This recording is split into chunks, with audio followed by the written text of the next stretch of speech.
എല്ലാവർക്കും നമസ്കാരം. ജെറമ്യ പ്രവാചകന്റെ പുസ്തകം 17-ാം അധ്യായം അതിൻ്റെ 7-ാമത്തെ വാക്യം ഇങ്ങനെയാണ് പറയുന്നത്: യഹോവയിൽ തന്നെ ആശ്രയിക്കുകയും യഹോവ മാത്രം ആശ്രയമായിരിക്കുകയും ചെയ്യുന്ന മനുഷ്യൻ ഭാഗ്യവാൻ എന്നാണ് അവിടെ പറഞ്ഞു വെച്ചിരിക്കുന്നത്. എന്ന് വെച്ചാൽ നമ്മൾക്കറിയാം, യഹോവയാം ദൈവത്തിൽ മാത്രം ആശ്രയിക്കുക, അങ്ങനെ ആശ്രയിക്കുന്ന മനുഷ്യൻ ഭാഗ്യവാൻ എന്നാണ് ബൈബിൾ പഠിപ്പിക്കുന്നത്. ഓർക്കുക, അപ്പോൾ നമ്മൾ പലപ്പോഴും ഭാഗ്യവാന്മാരെന്ന് പറയുന്നത് ആരെക്കുറിച്ചാണ്? നമ്മൾ പറയുന്നത് ഒന്നുകിൽ നല്ല പണമുള്ളവർ, അല്ലെങ്കിൽ നല്ല കുടുംബ മഹിമയുള്ളവർ, അല്ലെങ്കിൽ നല്ല പിടിപാടുള്ളവർ, അധികാരമുള്ളവർ, അങ്ങനെ പല വിധത്തിൽ സമൂഹത്തിൻ്റെ മുൻപിൽ ഉന്നത ശ്രേണിയിൽ നിൽക്കുന്നവരെ കുറിച്ചും, അല്ലെങ്കിൽ നമ്മൾ പല വിഷയത്തിലും അനുഗ്രഹിക്കപ്പെട്ടവരെ കുറിച്ചാണ് നമ്മൾ പലപ്പോഴും പറയുന്നത്. എന്താണ്?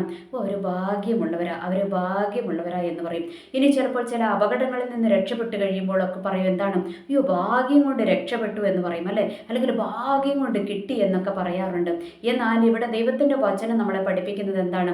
ഇവിടെ പഠിപ്പിക്കുകയാണ്, യഹോവയിൽ ആശ്രയിക്കുകയും യഹോവ മാത്രം ആശ്രയമായിരിക്കുകയും ചെയ്യുന്ന മനുഷ്യൻ ഭാഗ്യവാൻ എന്നിവിടെ പറഞ്ഞു വെച്ചിരിക്കുകയാണ്. അപ്പോൾ ബൈബിൾ പറയുന്ന ഭാഗ്യവാൻ ആരാണ്?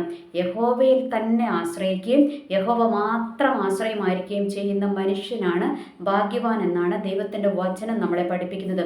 അപ്പോൾ എന്തുകൊണ്ടാണ് ഇതങ്ങനെ നമ്മളെ പഠിപ്പിക്കുന്നതിൻ്റെ കാരണം എന്താണെന്ന് അറിയാവോ? നമ്മൾക്കറിയാം, ദൈവത്തിന് മാത്രമേ സകലതും സാധ്യമാകത്തുള്ളൂ, അല്ലേ? മനുഷ്യനിൽ നമ്മൾ ആശ്രയിച്ചു കഴിഞ്ഞാൽ, അല്ലെങ്കിൽ മനുഷ്യനിൽ എന്തുണ്ടെങ്കിലും അതിനൊക്കെ ഒരു പരിമിതിയുണ്ട്, അല്ലെങ്കിൽ അതിനൊക്കെ ഒരു ലിമിറ്റുണ്ട്. എക്സാമ്പിളായിട്ട് ഞാൻ പറയാം, ഒരു മനുഷ്യനൊരു രോഗിയാകുന്നു. ഇനി അവൻ്റെ കയ്യിലുള്ള പണം വെച്ചുകൊണ്ട് അവൻ എന്താണ്? നല്ല ഹോസ്പിറ്റലിൽ പോകുന്നു, ചികിത്സ തേടുന്നു. എന്നാൽ എല്ലാ രോഗങ്ങൾക്കും ചികിത്സയില്ല.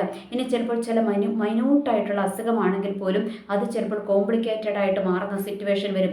അവിടെ അവൻ്റെ ആ വലിയ ഹോസ്പിറ്റലോ അല്ലെങ്കിൽ ആ വലിയ ഡോക്ടറോ അവൻ്റെ ആ വലിയ പൈസയോ എന്തായിട്ടില്ല, അവന് ഭാഗ്യമായി മാറിയിട്ടില്ല എന്ന് നമ്മൾക്ക് മനസ്സിലാക്കുവാനായിട്ട് പറ്റും, അല്ലേ? ഇനി അതുപോലെ തന്നെ ഒരു മനുഷ്യൻ്റെ കയ്യിൽ എന്തൊക്കെ ഉണ്ടെങ്കിലും അവൻ്റെ ആയുസ് തീർന്നു കഴിഞ്ഞാൽ, അല്ലെങ്കിൽ പകുതി വെച്ച് അവൻ്റെ ജീവൻ അവസാനിച്ചു കഴിഞ്ഞു കഴിഞ്ഞാൽ അവനെ ഭാഗ്യവാന്മാരുടെ കൂട്ടത്തിൽ പെടുത്തുവാനായിട്ട് പറ്റുമോ? പറ്റത്തില്ല. ഇനി അവന് എന്തൊക്കെ ഉണ്ടെന്ന് പറഞ്ഞാലും അവൻ്റെ ആയുസ്, അവൻ്റെ ആരോഗ്യം, ഇതൊക്കെ ആരുടെ കരത്തിലായിരിക്കുന്നത്? യഹോവയാം ദൈവത്തിൻ്റെ കരത്തിലായിരിക്കുന്നത്, അല്ലേ? ജീവനെ കൊടുക്കുവാൻ, ആരോഗ്യത്തെ കൊടുക്കുവാനൊക്കെ ആർക്ക് മാത്രമേ പറ്റത്തുള്ളൂ? ദൈവത്തിന് മാത്രമേ പറ്റത്തുള്ളൂ. അതുകൊണ്ടാണ് ദൈവത്തിൻ്റെ വചനം പഠിപ്പിക്കുന്നത്, യഹോവയിൽ തന്നെ ആശ്രയിക്കുകയും യഹോവ തന്നെ ആശ്രയമായിരിക്കുകയും ചെയ്യുന്ന മനുഷ്യൻ ഭാഗ്യവാൻ എന്നിവിടെ പറഞ്ഞു വെച്ചിരിക്കുന്നത്. അപ്പോൾ ഓർക്കുക, നമ്മളൊക്കെ പലപ്പോഴും പലരുടെ മുഖത്തേക്ക് നോക്കുമല്ലേ? നമ്മൾ ദൈവത്തോട് പലതും പ്രാർത്ഥിക്കും, ദൈവമേ അങ്ങനെ ഒന്ന് സഹായിക്കണമേ, ഒന്ന് ഇറങ്ങി വരണമേ എന്നൊക്കെ പറയും. അപ്പോഴും നമ്മളുടെ ആശ്രയം എങ്ങോട്ടാണ് പോകുന്നത്? നമ്മളുടെ ആശ്രയം പല വ്യക്തികളിലേക്ക് പോകും. ചിലപ്പോൾ ഈ വ്യക്തിയിലൂടെ ദൈവം എനിക്ക് വേണ്ടി എഴുന്നേൽക്കുമായിരിക്കും, അല്ലെങ്കിൽ ചില ദൈവദാസന്മാരിലൂടെ ദൈവം എനിക്ക് വേണ്ടി സംസാരിക്കുമായിരിക്കും. അതൊക്കെ സത്യം തന്നെയാണ്. പക്ഷേ നമ്മൾ ദൈവത്തിൽ ആശ്രയിക്കുകയാണെങ്കിൽ എന്തായിരിക്കണം? ദൈവത്തിൽ മാത്രമായിരിക്കണം നമ്മളുടെ ആശ്രയം. അതല്ലാതെ വേറൊരു വ്യക്തിയിലേക്കോ ശക്തിയിലേക്കോ ഒക്കെ നമ്മൾ തിരിഞ്ഞു കഴിഞ്ഞാൽ നമ്മളുടെ ആശ്രയം എന്താണ്? അത് ദൈവത്തിലല്ല, അത് നമ്മൾ ആ വ്യക്തിയിൽ അല്ലെങ്കിൽ ആ സാഹചര്യത്തിലൊക്കെയാണ് നമ്മൾ ആശ്രയിക്കുന്നതെന്ന് നമ്മൾ തിരിച്ചറിയേണ്ടി വരും. എന്ന് വെച്ചാൽ ഞാൻ ഒന്നും കൂടെ വിശദമായിട്ട് പറയാം. നമ്മൾ ദൈവത്തിൽ ആശ്രയിക്കുമ്പോൾ നമ്മൾ ദൈവത്തോട് പ്രാർത്ഥിക്കും, അല്ലേ?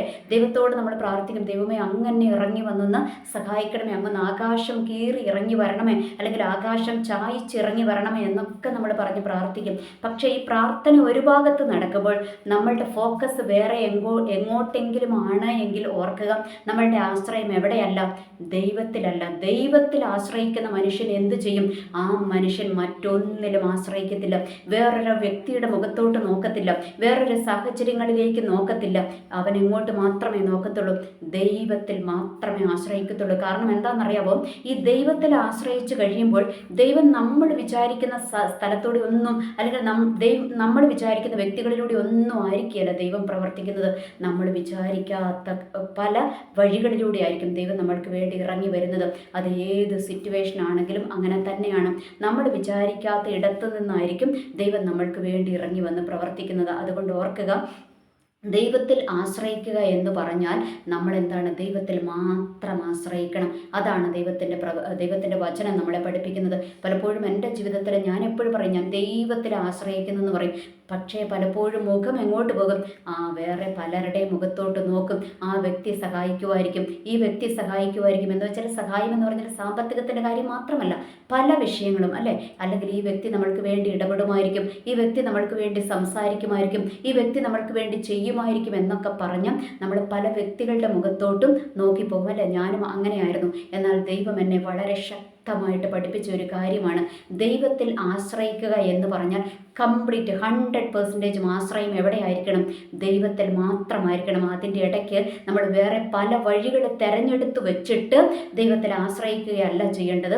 ദൈവത്തിൽ ആശ്രയിക്കുക എന്ന് പറഞ്ഞാൽ 100% ദൈവത്തിൽ മാത്രം ആശ്രയിക്കണം എന്നുള്ള വലിയൊരു പാഠം നമ്മൾ തിരിച്ചറിഞ്ഞ് നമ്മളുടെ ആശ്രയം ദൈവത്തിൽ മാത്രമാണ് എങ്കിൽ നിശ്ചയമായിട്ടും ദൈവം വന്ന് നമ്മൾക്ക് വേണ്ടി പ്രവർത്തിക്കുക തന്നെ ചെയ്യും. അങ്ങനെയുള്ള മനുഷ്യനാണ് ഭാഗ്യവാൻ എന്നാണ് ദൈവത്തിൻ്റെ വചനം നമ്മളെ പഠിപ്പിക്കുന്നത്. അതുകൊണ്ട് ഓർക്കുക, ഈ ലോകത്തിൽ കാണുന്ന സുഖസൗകര്യങ്ങളുള്ളവരെ നോക്കിയിട്ട് നമ്മൾ അവൻ ഭാഗ്യവാനാണ് അല്ലെങ്കിൽ അവൾ ഭാഗ്യവതിയാണ് എന്ന് നമ്മൾ പറയണ്ട. ദൈവത്തിൻ്റെ വചനം പഠിപ്പിക്കുന്ന ഭാഗ്യവാനും ഭാഗ്യവതിയും ആരാണ്? ദൈവത്തിൽ മാത്രം ആശ്രയിക്കുന്ന വ്യക്തികളാണ് ഭാഗ്യവാൻ എന്നുള്ളൊരു പാഠം ദൈവം നമ്മൾക്ക് പറഞ്ഞു തരികയാണ്. എനിവേ, എല്ലാവർക്കും നല്ലൊരു ദിവസം ആശംസിക്കുന്നു. നന്ദി, നമസ്കാരം.